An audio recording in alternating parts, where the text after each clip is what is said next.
Hello everyone! Welcome back to my channel. I'm Engineer Kim, a registered mechanical engineer and a freelance designer. In today's video, pag-usapan naman natin kung ano nga ba ang buhay ng isang newly registered mechanical engineer. And ano nga ba yung mga expectations na kailangan nating malaman and ano ang nangyayari in reality. Lahat ng yan is pag-uusapan natin sa video na to. So, isi-share ko rin sa inyo yung mga personal experience ko na na-encounter ko talaga nung nagsisimula pa lang ako as mechanical engineer. Okay, so tama-tama yung topic natin kasi last month is kakatapos lang na board exam, di ba? So mostly sa mga mechanical engineers ngayon is nasa job hunting process na and yung iba is may work na and then yung iba nagre-rest pa lang. Okay? Para magkaroon din kayo ng idea, lalo-lalo na sa mga naghahanap pa lang ng work na huwag kayong ma-discourage kasi normal lang na nangyayari sa atin yan. Okay? So isi-share ko sa inyo yung mga na-experience ko. Okay? So tara, let's start.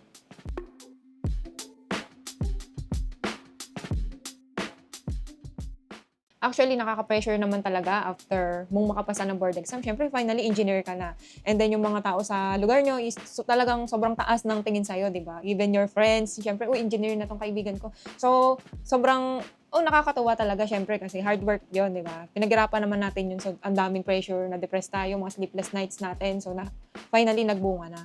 Sa ngayon is, mag-rest ka muna, okay? Ipahinga mo lahat. Pahinga mo yung utak mo, pahinga mo yung katawan mo. So, mga ilang weeks or months. Okay? And then, after nun, so yun, papasok ka na sa pag-job hunt mo, di ba? So, pero depende naman to sa reasons mo. Kung ang goal mo naman is magpahinga ka muna and then go, or kung gusto mo naman after passing the board exam is mag-work ka agad. Okay? So, depende naman yun sa mindset mo or kung ano yung goal mo, di ba?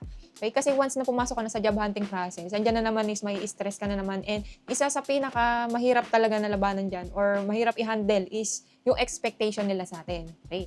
So, kaya yung mga newly registered mechanical engineer dyan na nadi-discourage and alam ko na nahihirapan kayo sa paghahanap ng first job nyo. Okay? So, sana mapanood nyo yung video na to kasi i-share ko sa inyo yung mga personal experience ko din, yung mga na-encounter ko, yung mga expectations nila sa akin, sa atin, mga newly registered engineer. Okay? So, iisa-isahin ko yan. Ang unang expectation nila sa atin is automatic job offer. Okay? Sabi nila, pag may engineer ka na daw sa pangalan, yung company na daw maghahanap sa'yo ng trabaho, naka-line up ka agad sa interview. Pero, ibang-iba sa reality. Okay? In reality, kahit license ka, dadaan ka pa rin sa mga job hunting process. You still need to update your resume, attend multiple interviews, apply online. So, marami ka pa rin pagdadaanan na process. Kaya, hindi porke may engineer ka na sa pangalan is mabilis na lahat sa'yo, di ba? Okay? So, meron din naman ibang scenario. Like, if top-notcher ka sa board exam, syempre, malaki ang edge mo na maraming companies talagang kukontak sa'yo. Or maganda yung records mo during your college days. Okay? Like, Dean's Lister ka, or sumasali ka sa mga students organization. So, maraming mga pwedeng advantage mo. Pero yun nga, dadaan ka pa rin talaga sa hiring process, hindi instant, di ba? So, ito yung isa sa na-encounter ko din na talagang nasubukan kong iba talaga sa reality. Expectation number 2, high salary right away. Okay, so ito yung isa sa pinaka-controversial kasi na pinag-uusapan talaga, lalo na sa mga social media. Kasi talaga nakikita ko, nagtatalo sila sa mga salary na engineer ka pero ang starting salary mo 15K, 13K. So talagang nangyayari yon. Ang di lang talaga mabago yung mga mindset ng ibang tao. Okay? Laging sinasabi na pag engineer ka, malaki na daw yung salary mo. Malaki agad ang sahod mo, maraming pera, ganun. Pero in reality kasi, most entry-level engineers start with a modest salary. Yung iba, minimum salary pa. Totoo to, nangyayari talaga yun. Kasi nga, wala naman tayong experience talaga sa actual. So, kailangan magsimula talaga tayo sa pinakamababa. So, sa lahat naman, hindi lang naman engineers ang nakaka-encounter na yan. But also, sa mga ibang professions din naman. Alam nila yan. Talagang nag-start tayo sa pinakamababang salary. So, anong dapat gawin? Okay? So, kailangan is mag-build ka ng experience, ng skills, ng knowledge mo sa industry na napili mo. Kasi habang tumatagal, habang tumataas ang experience mo, nagiging mas competitive ka na sa ganong field, mas makakapag-demand ka ng salary mo. So, syempre, hindi lang naman 15K, 13K, hindi lang naman ganun na puro yun lang ang magiging sahod mo. Syempre, magde-demand ka na. Alam mo na yun sa sarili mo kapag nag-excel ka na talaga, nakakita mo na sa sarili mo na, magaling na ako sa ganitong field, kahit paano meron ako knowledge, pwede mo nang ilaban to kung mag-a-apply ka naman sa iba, di ba? So, sa ganung way, kapag medyo maganda na yung experience mo, dun, pwede ka na mag-demand. So, totoo naman na may mga sumasahod talaga na malalaki. Pero, yung experience naman nila is usually mga 10 years na pataas. Pero yun talaga is, ang learning kasi natin is, process talaga yan. So, marami ka pang pagdadaanan, marami ka ma-encounter talaga. So, doon, kapag natuto ka na, doon tataas ang credentials mo, doon magle-level up yung profession mo. Okay? So, kaya hindi masamang magbaba ng pride, lalo-lalo na kapag nasa industry ka na, nagwo-work ka na. So, i-absorb mo lang yung mga pwede mong matutunan, lalo na sa mga senior mo. Talagang nangyayari yan. Kaya, once na na-absorb mo na lahat, yung mga knowledge nila, okay? So, ikaw, gumawa ka na rin ng sarili mong pathway. So, don't be discouraged. Everyone starts small. Okay? Think of it as an investment sa career mo. Kaya, continuous lang ang learning mo para makapag-demand tayo ng mataas na salary. Expectation number 3. Respect everywhere. Okay? So, expect natin yan na, lalo na kapag nandun ka sa lugar nyo, sa bahay nyo, may makakita sa'yo na kakilala mo, sabihin, uy, engineer, kamusta na? Di ba? So, alam mo yung ginagalang ka talaga nila. So, and then, pag naman nasa bahay ka, so, maging transparent na tayo. Totoo naman, minsan may mga special treatment, di ba? Yung, parang ikaw yung laging pinapriority ng family mo. May mga ganong scenario or ikaw lagi napapansin kasi engineer ka eh. Okay? So, in reality, lalo-lalo na sa work. Okay? So, para mag-gain mo yung respect na to, is kailangan, unang-una, marunong ka din dapat rumispeto sa mga katrabaho mo. Pangalawa, syempre may mga senior ka dyan, may mga supervisor ka. Syempre, entry level lang naman yung position mo muna, di ba? And then, syempre, para makuha mo yung respeto nila sa'yo, is kailangan mong galingan. Okay? Galingan mo sa trabaho, ipakita mo na talagang willing to learn ka sa lahat ng bagay, ganun. So, accept mo lang lahat ng pwede mong matutunan. Kung may mga challenges, so accept mo lang lahat. As long as makakatulong yan sa career mo. Okay? And then, syempre, kailangan humble ka palagi. Okay? So, yun, sa ganung way, sure ako na makukuha mo rin yung respeto na gusto mo. Pero yun nga, sa workplace, respect is not just about the title. It's earned through hard works, professionalism, and how you treat others. Okay? Kaya, always stay humble sa lahat ng bagay. So, yun, accept mo lang lahat as long as makakatulong sa'yo. Okay? So, yun, wag mo rin kakalimutan na irespeto at maging professional ka sa lahat ng bagay. Kahit may engineer ka na sa pangalan mo, always stay humble and let your actions show your worth. Expectation number 4. Okay? Clear career path. Okay? Ina-expect natin na after natin makapasa ng board exam, meron na akong industry na papasukin. So, ito na talaga yung gusto ko na pasukin na trabaho. Dito na ako mag-i-stay ng matagal, gano'n. Okay? Pero in reality, napakadaming uncertainty. Lalo na sa field natin, sobrang daming industries na pwede mong pasukin. Okay?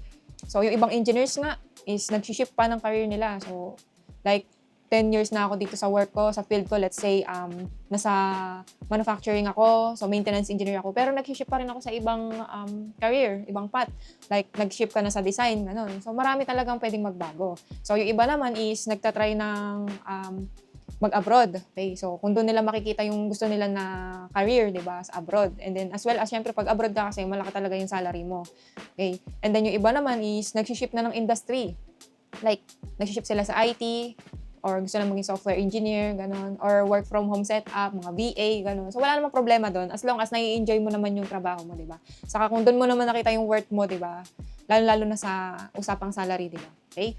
And then yung iba naman is nagbe-business, di ba? Okay? So, maraming pwedeng magbago. Kaya, sa ngayon, after mo makapasa ng board exam, syempre, yun na talaga yung nasa isip mo. Pero, pag nasa reality ka na talaga, pag once na pinasok mo na yung mundo ng trabaho na, so marami ka pa rin ma-encounter talaga. Okay, so kaya be ready lang din sa mga changes. Okay, so marami pang pwedeng mangyari. Basta ang mahalaga is, lagi mo lang i-assess yung sarili mo kung saan mo gusto mag-excel. Kasi nga, sayang din naman ang panahon, sayang ang oras, di ba? O, yun nga. So marami naman talaga tayong mga decisions din sa buhay na hindi talaga nagtutugma. So, kailangan may mga backup plan ka lang din. Okay? So, wag ka mag-stick sa isa lang, di ba? So, maraming pwedeng mangyari. So, the truth is, passing the board exam doesn't end the journey. It's just the beginning. So, it's okay to feel lost sometimes kasi nangyayari naman talaga yan na hindi na talaga natin alam kung saan ba talaga tayo mag-a-apply, anong field ba talaga ang gusto natin. Okay? So, ang importante naman dito is natututo tayo and keep moving forward. Okay? So, yun naman talaga, kailangan lang natin mag-move forward sa lahat ng bagay. And kung ano man yung nagawa natin or yung mga maling desisyon natin, so itama na natin sa mga susunod pa na desisyon natin. Okay? Expectation number 5. More relax. So, less stress. Okay? So, yun yung ina-expect natin. Okay? So, syempre maisip mo, tapos na ako sa pag-aaral. Finally, wala na akong re-reviewin. Wala na akong pagpupuyatan ng mga formulas, mga problem solving na aaralin. Okay? Pero in reality, may kapalit naman yan. So, yung mga sinasabi mo na mga formulas na inaaral mo, yung mga problem solving na sinasolve mo dati, mapapalitan naman yan ng mga deadlines, yung mga duties mo, ano yung mga additional na papagawa pa ng boss mo. Sobrang dami, mga tight deadlines, mga projects mo na kailangan mo tapusin right away. Na kailangan mo punang mag-overtime para lang matapos to, di ba? So, yun ang reality. So, talagang swerte mo na kung makatulog ka ng 5 hours talaga eh. Lalo na kung nag-work ka sa Pinas. Siyempre, usually, 5 days, 6 days ang pasok mo dyan. And then, 8 hours a day, di ba? And then, extend pa yon, extend. Either, let's say, 4 hours, extend ka pa ng 4 hours, yung iba, straight duty pa. Para lang matapos, lalo na kapag nagkaroon ng trouble pa sa production, yung machine, mag-i-stop. So, kailangan ng engineer. So, kailangan mong mapagana yung machine bago ka umuwi. So, yun yung mga kapalit na mga nire-review natin dati ng mga problem solving. So, mas stress talaga sa reality. Yun nga lang, ang kagandahan is, yung stress na yun is advantage mo rin yun sa'yo. Kasi dito, natetest ka as an engineer, and then natututo ka, sobrang laming learnings, and then syempre as well as yung experience mo, nakaka-encounter ka ng mga ganitong trouble, is doon ka na-challenge, doon ka rin mas natututo, di ba? So, lumalawak na yung skills mo. So, yun lang yung kaibahan, di ba? So, fulfilling naman yung stress. So, i-accept na lang natin na part naman talaga ng buhay yung ma-stress. Okay? Expectation number 6. Big lifestyle upgrade. Okay? So, expect natin, di ba? Pag engineer, marami ng pera, di ba? Siyempre, pag engineer ka, kailangan meron kang sasakyan. Naka 4 wheels ka. And then, siyempre, dapat yung mga gadgets mo, like yung phone mo, naka-iPhone ka, upgraded. Kung ano yung latest na brand or unit na nilabas ng iPhone, so, bibili ka, di ba? And then, siyempre, yung lifestyle mo, di ka na kumakain ngayon sa mga karinderya, di ba? So, sa mga resto ka na, di ba? So, yun yung mga ina-expect mo na mangyayari kapag ka start ka na mag-work. Pero in reality, lalo-lalo na kung nag-i-start ka pa lang, starting salary may not cover everything. Okay? Sa totoo yun. Siyempre, pagka naghahanap ka pa lang ng work, sinasabi mo na sa family mo na, ako na magpapaaral kay Bunso, ako na magtutustos sa bills natin, ganito. So, pag na-experience mo na magkaroon ng first job mo, and then, yun nga, nakita mo na yung starting salary mo. So, sobrang hindi niya ma-accommodate lahat ng mga sinasabi mo na yung mga bills, gano'n. Okay? Kasi depende pa rin sa location mo ng work to eh. So let's say, sa malayo ka, nasa province ka nakatira, and then yung work mo is nasa Manila, so syempre kailangan mong mag-rent ng apartment. Okay? Sa pag-rent mo ng apartment, magkano na yon? So let's say 5,000 to 6,000 ang rent mo monthly. And then syempre may mga additional expenses ka pa, like yung sa electric bills, water bills, allowance mo, yung food allowance mo, di ba? Syempre, and then yung mga gusto mong pambilhin sa sarili mo. So yung starting salary mo na 15K, so hindi na mako-cover lahat ng mga sinasabi mo before na yung mga plano mo na itutustusan mo, ganun. So, pag mag-start ka pa lang, talagang mahirap i-cover lahat yan, lalo na kapag starting salary ka pa lang. Huwag mo munang isipin yung sinasabi nila na engineer lifestyle. Okay? So, dadating tayo dyan. Pero sa ngayon, as nagsisimula pa lang, ang unahin mo is mag-build ka muna ng experience mo, ng skills, knowledge, and soon, malay mo, pag sa trabaho, di syempre, mapapansin nila, ang galing mo na, so, sobrang hardworking ka talaga. So, mapopromote ka, di ba? Syempre, pag na-promote ka, kasama na doon is yung increase ng salary. Okay? So, sa ganong way, unti-unti mo nang ma-level up din yung sarili mo. Okay? So, one step at a time lang naman tayo palagi. Okay? So, wag mo munang isipin yung mga ganong lifestyle. Darating ka din dyan. Basta, but for now, isipin mo muna yung kung paano mo ma-i-improve and magle-level up yung experience mo sa field. Okay? And last na expectation na encounter ko din. Okay? So, sabi nila, instant confidence. Okay? So, ang in-expect natin, meron tayong 100% confidence level, lalo na pag nagwa-work. Okay? So, malaki yung tiwala natin sa sarili natin. So, okay lang naman yung magtiwala ka sa sarili mo. Let's say, may nag-trouble, merong machine na nag-stop. Okay? So, 100% na yung confidence level ko, kaya ko itong i-troubleshoot without, hindi mo pa naman inaaral yung kung ano yung working principle ng machine, di ba?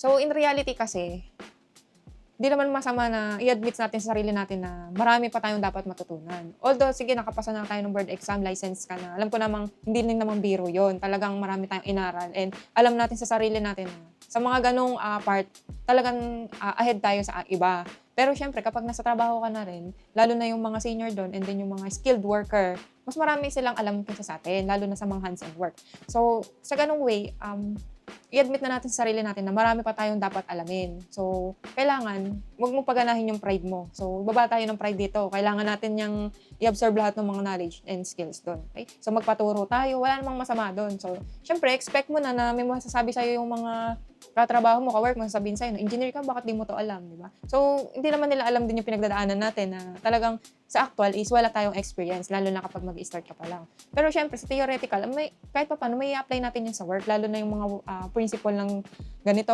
halimbawa, yung pump, paano siyang gumagana, di ba? So, kahit pa paano is meron tayong knowledge doon. Yun nga lang sa actual talaga is wala. So, kailangan lang natin is makipag-coordinate tayo sa mga kasamahan natin sa work, lalo na sa mga skilled worker, okay? And then sa mga senior, magtanong-tanong tayo, tiyagain natin, mag-aral, ganon. So, para sa ganong way, ang confidence level mo kasi is tataas yan through your experience. Kapag marami ka ng natutunan sa field and malawak na yung experience mo, is tataas na rin yan unti-unti yung confidence level mo, okay? So, halimbawa, na-encounter mo na yung machine na to, sumasama ka sa mga skilled, yun yung mga sinasamahan mo, di ba? Yun nga ang kasabihan na, sumama ka sa mga taong alam mong magbe-benefit ka, and give and take ba, ganun. Meron din silang makukuha sa'yo, and then same time, may matutunan ka rin sa kanila, okay? So, let's say, sumama ka sa mga electrician, technician, syempre, mechanical engineer ka, tapos nag-work ka sa planta, okay? So, halimbawa, merong downtime, merong machine breakdown, okay? So, aalamin mo kung paano nila ginagawa, titingnan mo, okay? So, syempre, sa una niyan is, aralin mo muna yung anatomy ng machine, ano yung working principle niya, ano yung purpose ng machine na yun. Para kahit pa paano is, pag na-encounter mo siya in actual, alam mo na kung paano siya nagbe-behave under real world conditions, okay? Kasi kapag haharapin mo yung machine na wala ka man lang kaalam-alam, hindi mo alam yung mga parts niya, so wala din. Hindi mo rin may matotrouble yun, hindi mo rin maiaayos yung machine, okay? So, yun, so, pagka sa gantong way, para makuha mo yung confidence mo rin sa sarili mo is, galingan mo sa work mo, and then, yun nga, palawakan mo yung experience mo and skills. So, instead of pretending you know it all, so, embrace mo lang lahat ng learning, okay? So, part of growing up yan. Kasi being an engineer means continuous learning, okay? So, hindi lang naman titigil sa isang industry lang yung matututunan mo. Siyempre, marami ka pang papasukin, marami ka pang ma-encounter, di ba? So, huwag tayong mag-pretend talaga na alam natin na lahat, okay? So, sabi nga nila na marunong yung mga nagtatanong. So, kung curious ka lagi, so, curious cat ka, ganun. So, maganda yan, magandang attitude yung ganyan. Kasi nga, sa lahat ng bagay is meron kang ma-absorb lagi na learning. Sa isang araw, may matututunan ka agad, diba? Kasi nga, curious ka sa lahat ng bagay. So, ini-embrace mo lahat ng possible na matutunan mo. So, yun lang, para tumaas yung confidence level natin. Embrace learning. Remember, being an engineer is not just about the title. It's about the skills, responsibility, and the impact you create. Okay? So, accept lang natin yung mga challenges na yan. Kasi lalo na yung mga expectation, di na mawawala yan. Nandyan na yun eh. Okay? Lalo na yung mga struggles, failures, rejections in life. Okay? So, accept lang natin yan kasi part naman yan eh. Part ng buhay natin yan eh. So, nandun tayo sa process na kung paano tayo mag-excel, kung paano tayo magkakaroon ng confidence sa sarili natin. So, part na yan. Yun lang, ay accept lang natin lahat. Okay?